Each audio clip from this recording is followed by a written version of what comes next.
This news update is brought to you by Grab somebody and tell them hello. Pure happiness will be connect to flow. Smile and cheer because that is we flow. Grab somebody and tell them hello. With your hands in the air, hands in the air, hands in the air, hands in the air. This is how we flow, yeah. Grab somebody and tell them this is how we flow. Pure happiness will be connect to flow.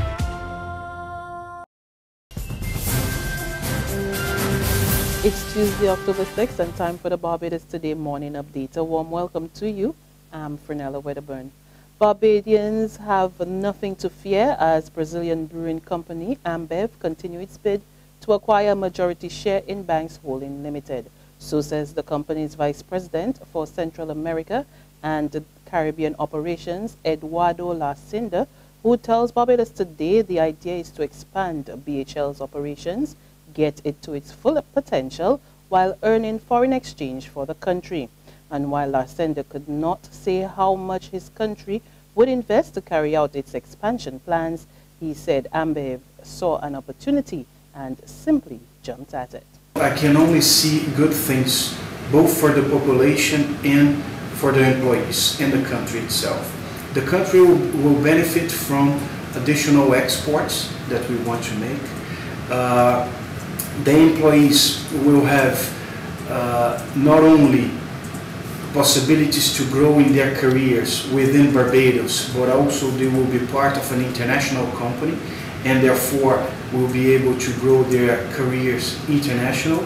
And the population will have a company investing in local markets, investing in the local brand, and trying to make it as good as possible. And also bringing, as a possibility, bringing new brands to the market that are part of our portfolio, international portfolio.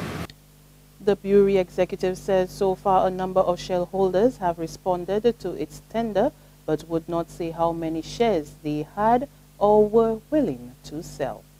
We bought 40.7% of BHL, and now we launched a tender offer that is valid until end of this month to buy the remaining shares in accordance to the local legislation.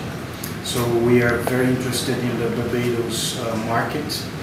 Banks is a great brand, and we would like to enter in that market through a great brand. There will be no name change. This is a shareholder transaction, and our intention is to keep the bank's name, to keep the company as it is today, and of course grow and exploit its full potential. But leading academic Dr. Don Marshall warns that the Barbados economy is in danger of being denationalized.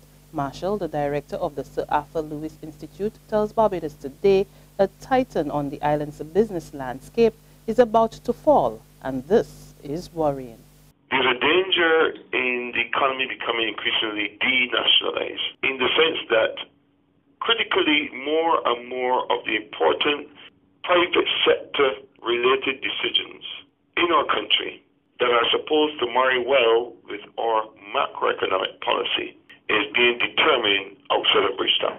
So whether we're talking about banking, where that is being determined in Port of Spain and in Canada, or whether we're talking about certain kinds of import, trading business and other business, and in this case, no manufacturing and beverages business, that is increasingly going to be a decision taken offshore, off Bridgetown. The political scientist is laying the blame squarely at the BHL. He argued that the company made itself vulnerable to capture by SLU Beverages Limited by failing to pay attention to critical issues to maintain a competitive edge. If you become a publicly listed firm, right, you go on the stock market, you raise capital because people buy into to buy your shares as issued. You raise capital, but you know, you have neon lights now on you as a publicly listed company. Other similar companies that are bigger and so on will be looking at how you operate. One. Two, your competitors will be seeking to outstrip you in the competition stakes. So you've got to develop a strategy for going global. And it means you have to continuously improve. You can't be moaning to the government to improve the enabling conditions to do business and at the same time fail to do your homework in relation to research and development, product innovation, finding new markets, and the rest of it. Barbados may need to implement desalination plans to address its water woes. That's according to Water Resources Minister Dr. David Estwick, who says it's the only viable long-term option to address the situation facing the country. He made the revelation yesterday while announcing a number of immediate to short-term measures to deal with the persistent water outages facing a number of communities. Going forward, I can see no long-term solution, given that there is a further risk to continuing reduction in precipitation over time as a result of a climate change impact. Then it means that the final solution to this problem may very well be desalination. And as a result of that, the Barbados Water Authority has come to that conclusion as it being a final solution, and they have engaged one or two private sector interests to start looking at the specifications for overall saltwater desalination appropriately placed to look at resolving these issues for us. But going along with that, we must have the distribution system fixed via the IDB water mains replacement program. A 15-year-old was granted bail in connection with the recent stone throwing on the Transport Board school bus. The incident, which occurred on September 23rd at Fairview Road, Christchurch, resulted in a schoolboy receiving an injury to the face. The juvenile, who appeared in the District C Magistrates Court yesterday, will return to the District B Magistrates Court on November 11th. Meanwhile, 2 female teens were remanded to the Government Industrial School and another was granted bail in connection with a public fight. The 3 were arrested and charged for the incident, which went viral on social media, showing a group of girls fighting in the Fairchild Street bus terminal.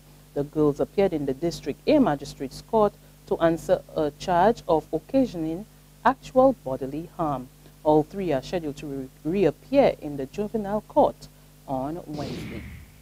In sports, the Barbados national senior women's hockey team ended their second day of the 2015 Pan American Challenge in Peru with a 5-0 win over Puerto Rico yesterday. The win places Barbados at the top of the pool after the second day of competition with full points from their 2 matches. On Sunday, the Bajan ladies opened the tournament in style against Panama. Barbados dominated the Central Americans, routing them 10-0 in a total team effort. Barbados will face off against Brazil this Wednesday at 2 p.m. local time. There's regional and international news after this short break. Secure your future, be financially strong. Since 1983, we have been there for you. A smart range of products, great tax benefits. We're the solution to your hopes and your dreams. The Barbados Workers Union Cooperative Credit Union. The Barbados Workers Union Cooperative Credit Union. Humble beginnings to smart loans, smart savings.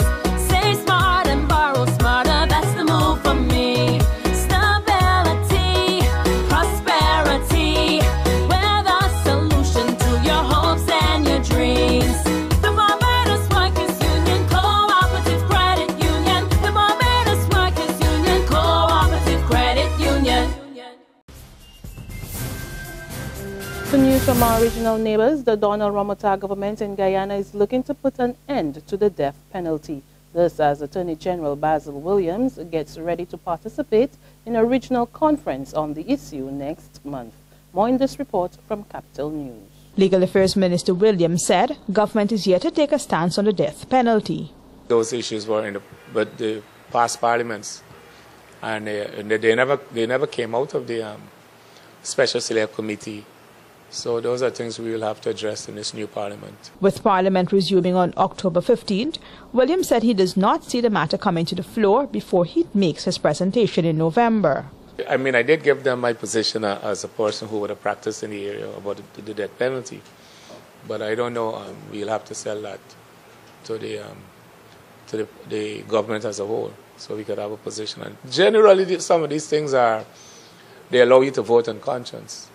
On conscience votes, because don't forget this issue is tied up with corporate punishment and the same-sex issue. Further afield, California joins 4 other U.S. states to allow terminally ill patients to legally end their lives with a doctor's supervision. State Governor Jerry Brown signed the bill into law yesterday. The bill was partly inspired by the case of a terminally ill California woman who moved to Oregon to end her life. At least 24 states introduced aid in dying legislation this year, but none has become law. And finally, at least 19 people were found dead following flash floods on the French Riviera. According to reports, 1 person is still missing, but another was found alive. Violent storms and heavy rain over the weekend sent torrents of water and mud through several towns. French President François Hollande has announced a state of a natural disaster in affected regions. And that's news and sports, but for the very latest, log on to www.barbadostoday.tv, subscribe to our e-paper, our email updates, and of course, like us on Facebook. We're also on Izumi Media in bus terminals or screenplay at supermarkets and gas stations near you, as well as Channel 101 on Flow TV and Mix 96.9 FM. There you can get all the latest news and sports. I'm Fernella Wedderburn. Do have a wonderful day.